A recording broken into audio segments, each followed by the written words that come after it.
Assalamualaikum warahmatullahi wabarakatuh. Anak-anakku sehat semuanya? Alhamdulillah. Bapak Ibu di rumah juga sehat? Alhamdulillah. Sebelum pembelajaran dimulai, mari kita berdoa bersama dengan membaca basmalah. Bismillahirrahmanirrahim. Kali ini kita akan belajar tentang sifat-sifat yang terpuji.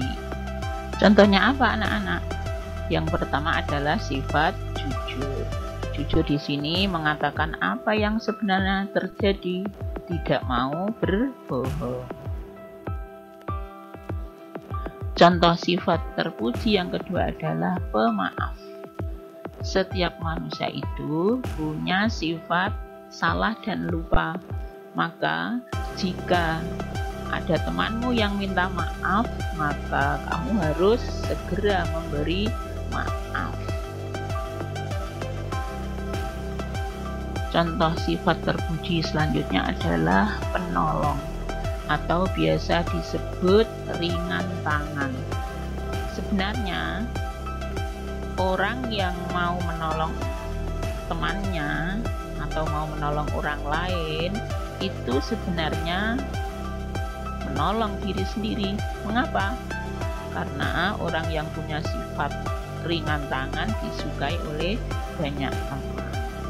Dan ketika orang tersebut butuh pertolongan, maka orang lain pun akan tidak enggan untuk menolongnya atau cepat-cepat memberi pertolongan. Anak yang memiliki sifat terpuji disebut anak solih.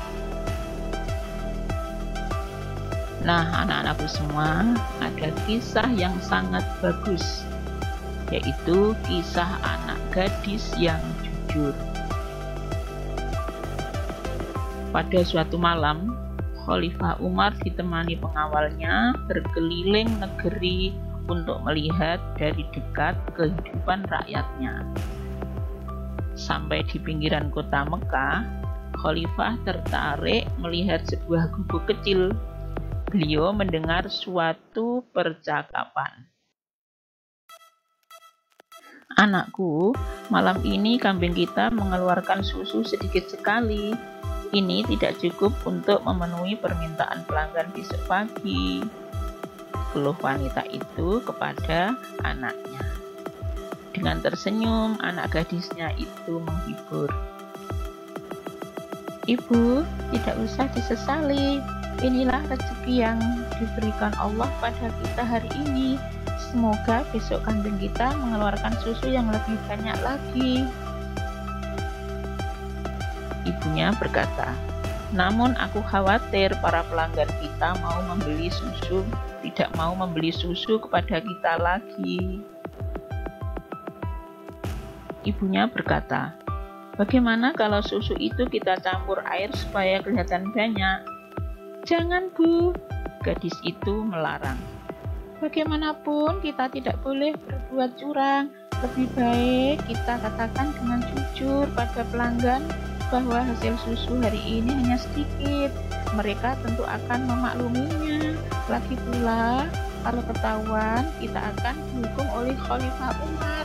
Percayalah, Ibu, ketidakjujuran itu akan menyiksa hati." "Bagaimana mungkin Khalifah Umar tahu?" kata janda itu kepada anaknya. "Saat ini beliau tidur pulas di istana megah tanpa pernah mengalami kesulitan seperti kita."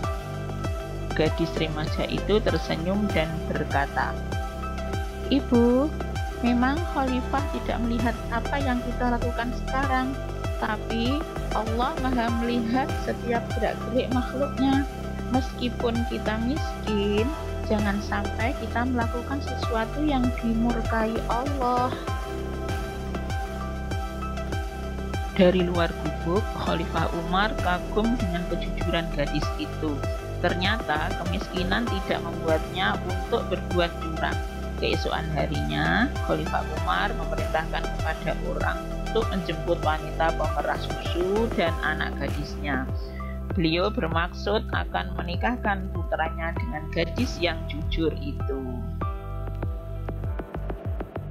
Allah Subhanahu wa Ta'ala sangat senang kepada orang yang jujur, yaitu yang tulus dan lurus hatinya, tidak curang.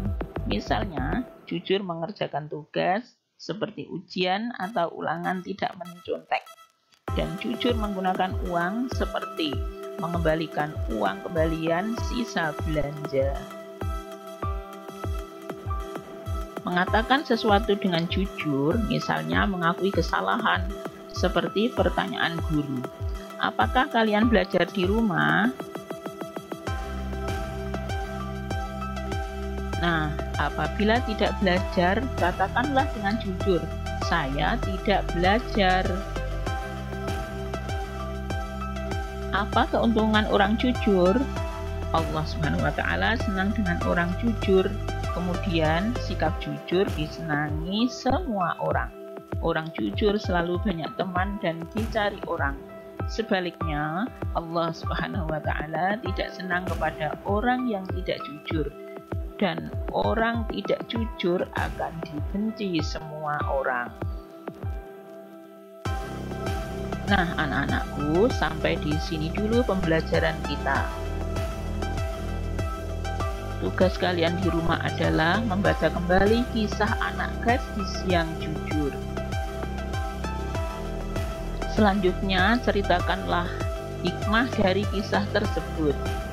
Kemudian keuntungan perbuatan jujur, dan yang ketiga, kerugian perbuatan tidak jujur. Anak-anak senang bisa belajar hari ini? Alhamdulillah senang. Kita tutup pembelajaran ini dengan membaca hamdalah. Alhamdulillahirabbil alamin. Insya Allah kita berjumpa lagi. Terima kasih. Wassalamualaikum warahmatullahi wabarakatuh.